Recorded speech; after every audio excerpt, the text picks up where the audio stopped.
ce qui se passe en France, ce qui vient de se passer en France avec l'affaire Bolloré, en Afrique, il y a eu un déficit sur le plan judiciaire. Il faut l'accepter, M. Fondop. Ça s'impose.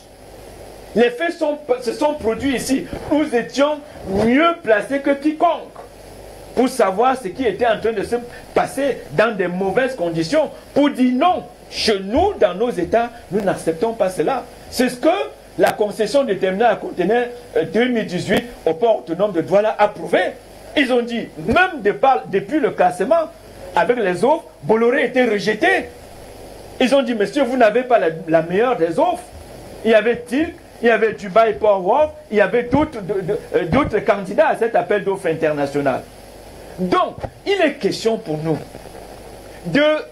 en parlant de géopolitique, de nous préparer, d'avoir cette culture, la culture de la lutte, la culture du combat, la culture du refus de ce qui ne nous est pas commode.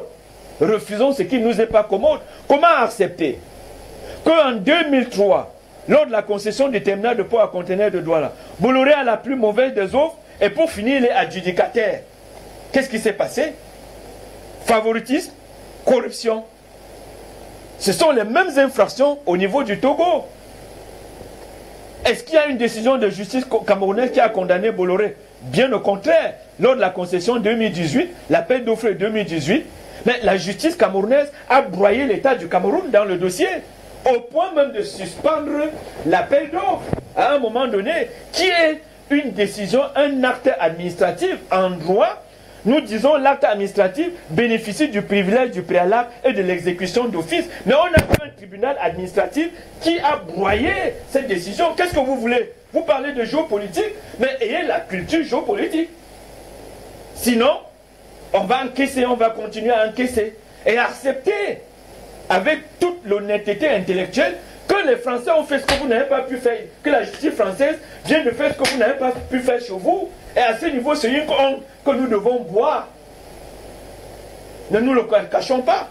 C'est une honte que nous devons boire parce que les faits se passent chez nous, avec les nègres de maison. Je vous ai dit, au Cameroun, il y a des personnalités, des ministres, même jusqu'à la présidente, qui attendent que Bolloré vienne les prendre pour mettre au pouvoir. Parce que pour eux, c'est Vincent tout-puissant. C'est quand même Vincent tout-puissant. À la justice, on dit non. Bolloré, non. Non. Le dossier qui concerne Bolloré, non. Ouais, il a été démonté comme un petit robot, comme les jouets de décembre, par la justice, par une petite juge qui estime même qu'avec tout ce que tu viens d'accepter, les aveux et tout, ça ne suffit pas, il faut que tu sois jugé. On va voir les conditions dans lesquelles tu dois être jugé et condamné, avec le risque de 5 ans d'emprisonnement, et c'est votre sujet, M. Guy Fondop. C'est de ça qu'il s'agit. Donc, préparons-nous. À l'entame, j'ai posé cette question, est-ce que les Africains sont prêts pour la lutte, pour la conquête de la souveraineté?